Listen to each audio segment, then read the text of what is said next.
Dan pemirsa, kini kita simak informasi terkini. Ini adalah visual terbaru dari Cirebon, Jawa Barat. Kuasa hukum dari Saka Tatal sudah bersiap-siap untuk menuju Pengadilan Negeri Cirebon, Bandung. Ini akan bersama-sama dengan rekan kami, Chamar Haenda, di satu mobil.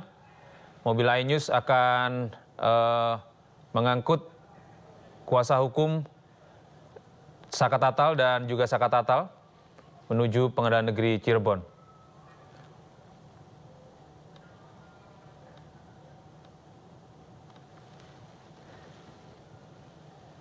Ya, hari ini adalah hari keempat sidang peninjauan kembali kasus Saka Tatal untuk membersihkan nama baik Saka Tatal dari predikat yang sempat diembannya sebagai mantan narapidana kasus pembunuhan. Meskipun telah mendapatkan predikat bebas murni, namun Saka Tatal tetap mengajukan PK peninjauan kembali untuk membersihkan nama baiknya. Pak Agus, nanti kita sambil ngobrol Pak Agus ya. Ya, terima kasih Pak. Ya, cek. Baik, kita akan mencoba untuk terhubung dengan rekan kami, Chamar Haenda, yang ada di dalam mobil iNews bersama dengan Saka Tatal dan sejumlah kuasa hukumnya untuk berdiskusi sebelum nantinya akan menjalani sidang peninjauan kembali di Pengadilan Negeri Cirebon.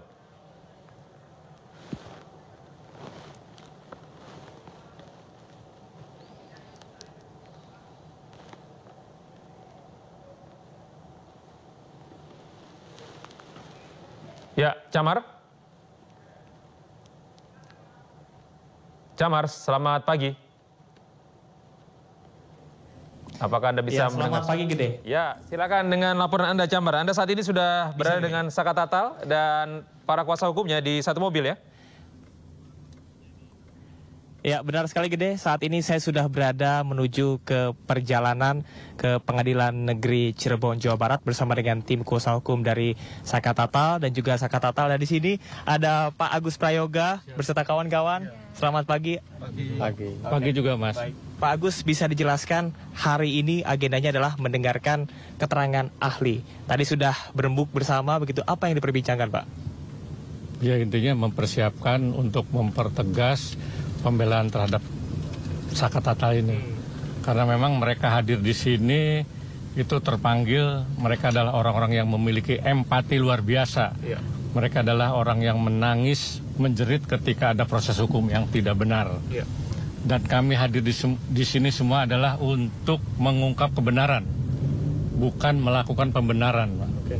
Kalau hanya untuk mencari pembenaran, mencari ongkos, kita tidak.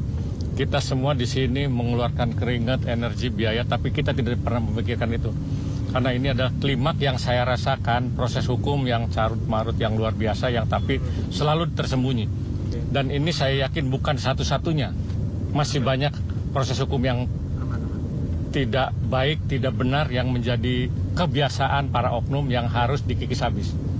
Jadi hari ini berkumpul ada Pak Susno Duwaji yang luar biasa, itu saya pernah menghadap beliau pada saat menjadi Kapolda, dan ketika ada oknum kepolisian yang tidak benar, saya menghadap langsung ditelepon, Mas. Beliau luar biasa, saya salut. Baik, kita tahu bahwasannya 10 novum sebelumnya ditolak dikarenakan menurut jaksa penuntut umum ini tidak relevan dan juga tidak disertai oleh bukti pendamping. Hari ini seperti yang tadi sudah disampaikan bahwasanya Bu Titin juga membawa bukti-bukti baru, salah satunya adalah foto kesesuaian antara baju yang dipakai Vina dan juga Widi.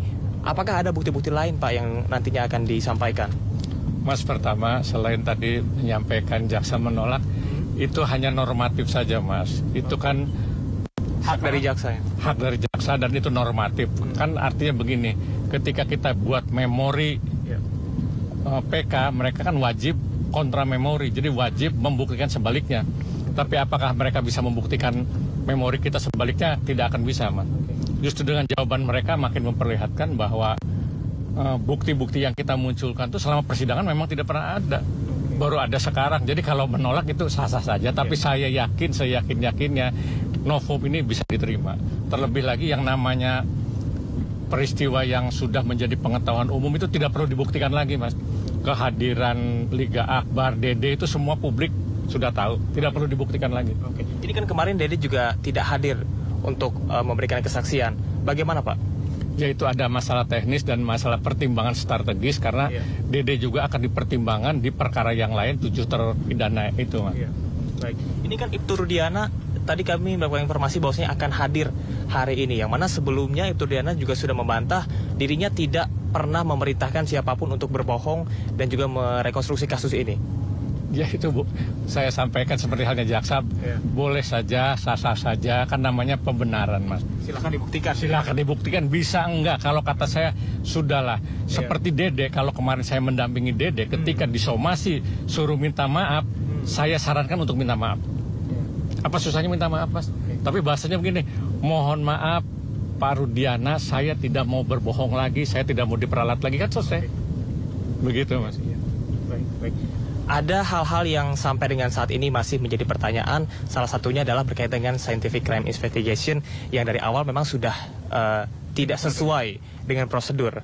Tanggapan Anda, apakah nanti Pak Susno Duaji betul-betul bisa menjelaskan secara terang benderang, Pak? Karena tadi mungkin Pak Susno bilang bahwasanya beliau sudah 35 tahun menjadi penyidik. Justru itu, Mas, yang membuat kita malu ketika kita turun gunung tuh ya hal-hal seperti itulah, Mas. Sekarang yang namanya CCTV itu sebetulnya tidak perlu yang lain-lain, cukup CCTV dibuka.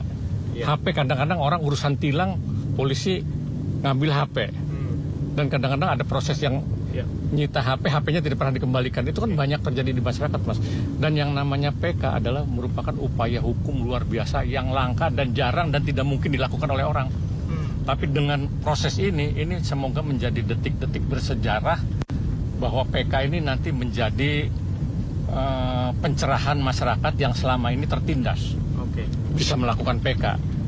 Dengan contoh-contoh ini menjadi edukasi orang yang merasa tertindas tapi tidak berani, tidak punya uang dan sebagainya. Mudah-mudahan dengan peristiwa ini menjadi pencerahan, mereka banyak yang melakukan PK.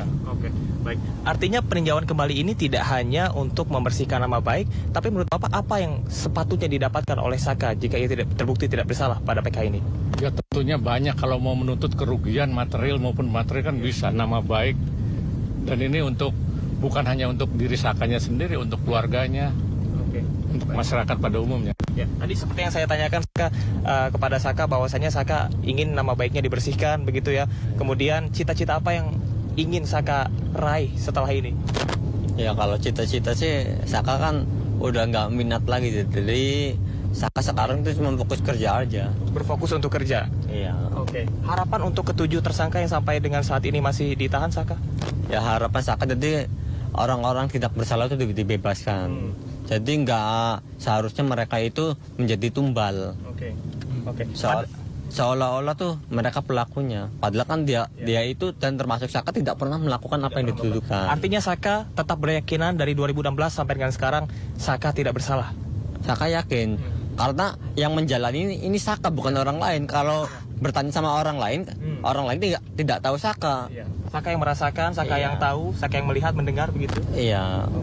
Baik, Bapak Pak Agus, koordinasi seperti apa yang nanti akan dilakukan setelah peninjauan kembali ini selesai untuk hari ini, Pak?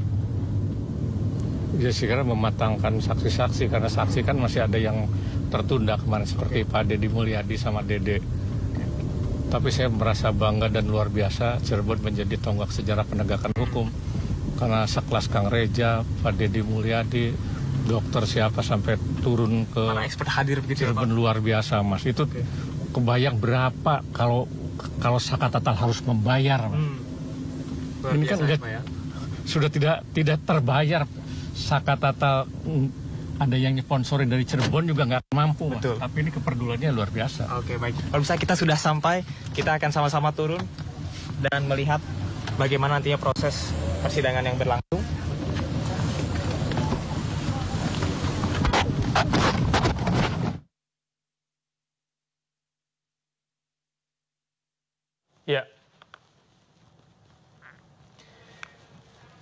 Ya, baik pemirsa, kita baru saja mendengarkan rekan kami Camar Haenda, satu mobil bersama kuasa hukumnya Agus Prayoga dan Saka Tatal. Dan saat ini kuasa hukum dari Saka Tatal ada Farhad Abbas, kemudian ada Krishna Murti, dan tadi juga Agus Prayoga sudah sampai di Pengadilan Negeri yang kita Cirebon. hadirkan hari ini ada Reza Indragiri, lalu ada Pak Susno Duaji, lalu ada Dr. Budi. Jadi sementara hari ini 3 ahli yang kita akan hadirkan. Lalu kemarin kan Kang Deddy juga udah dimintai keterangannya untuk ahli ya. Hari ini Kang Deddy kita tambahkan juga untuk ahli. Jadi Kang Deddy untuk ahli bukan untuk fakta ya? Untuk fakta, iya. Kesaksian fakta yang lanjutan ada Pak Deddy Mulyadi, ada Teguh, dan sama satu lagi? Pak Marwan juga, saksi fakta. Ini akan memperkuat ya, untuk putusan pra-peradilan kita ambil 2 saksi, yaitu Marwan dan Mokhtar. Dan Pak Susno sudah bersama kita, dan mungkin Pak Deddy Mulyadi yang pertama memberi kesaksian, kemudian Pak Susno, Reza Indragiri, dan kita akan tuntaskan segera secepat mungkin gitu, karena kita udah nggak sabar lagi. Ingat yang menjadi catatan bahwa kita nggak menggeser dari peristiwa pembunuhan berencana dan pemerkosaan menjadi kecelakaan, karena dari awal memang disidik kecelakaan. Berarti awal polisi yang profesional mengatakan itu kecelakaan dengan teknik-teknik kepolisian, kok tiba-tiba berubah jadi pembunuhan. Sedangkan Rudiana menangkap tanpa ada surat perintah penyelidikan dan tanpa ada surat penangkapan. Jadi ini merupakan satu penindasan, penganiayaan, Justru kita perdalam bahwa dan pernah rekayasa. telah diumumkan terjadinya kecelakaan lalu lintas. Ketika itu digeser atau bagaimana dan sebagainya, kita nggak ngerti kenapa itu terjadinya pembunuhan, maka kita akan perdalam. Kita akan perdalam bahwa pernah ada loh rilisnya polisi mengumumkan itu adalah kecelakaan. Betul nggak Bu Titin? Okay. Itu kecelakaan. Nah, lalu saksi-saksi yang kemarin kita hadirkan juga makin yakin kita bahwa ini adalah kecelakaan, bukan terjadinya pembunuhan. Oke, bagus. Ngomong dikit bagus. Ya, bagus. Ya, itu ketika seseorang ditangkap belum apa-apa kemudian dipukulin, itu namanya main hakim sendiri, Mas. Sedangkan penjahat saja ketika ditangkap itu tidak boleh dipukulin, apalagi meminta keterangan dengan cara memukulin, itu sangat tidak benar. Dan ini harus diproses, dan rencana teman-teman memang melaporkan tentang penganiayaan itu. Rudiana sempat membantah, gimana Pak? Itu silahkan saja dibuktikan, Mas. Dibuktikan. Nanti kan ada saksi-saksi aja. Kan Pak Rudiana sekarang melimpahkan kepada penyidik, tapi kan saksi-saksi yang lain ada. Saya yakin di antara teman-teman yang melakukan itu ada juga yang berhati nurani. Ada yang berhati nurani. Mereka akan ya siap. Siapa?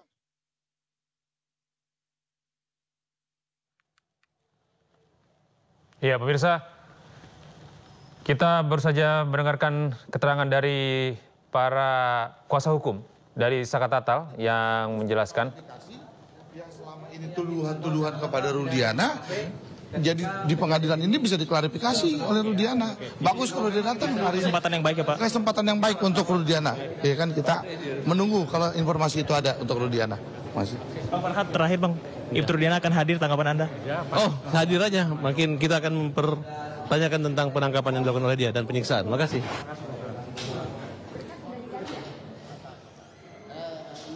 Ya, demikian adalah keterangan singkat dari kuasa hukum Saka Tatal yang hari ini mendampingi Saka Tatal di sidang hari keempat. Sidang segera digelar. Seharusnya pada pukul 10 waktu Indonesia Barat dan sedikit terlambat. Kemungkinan akan digelar pada 10:30 waktu Indonesia Barat. Pemirsa, kita tadi mendengar bahwa apa yang disampaikan oleh beberapa kuasa hukum diantaranya oleh Agus Prayoga bahwa apa yang dilakukan oleh Susno, maksud kami apa yang dilakukan oleh Ibtu Rudiana ini sangat kuat diduga terjadi pelanggaran dan penyiksaan kepada para terduga pelaku pembunuhan Vina dan Eki pada periode 2016 lalu. Dan pemirsa, Breaking News masih akan kembali usai jeda berikut ini, jadi pastikan Anda tetap bersama kami sesaat lagi.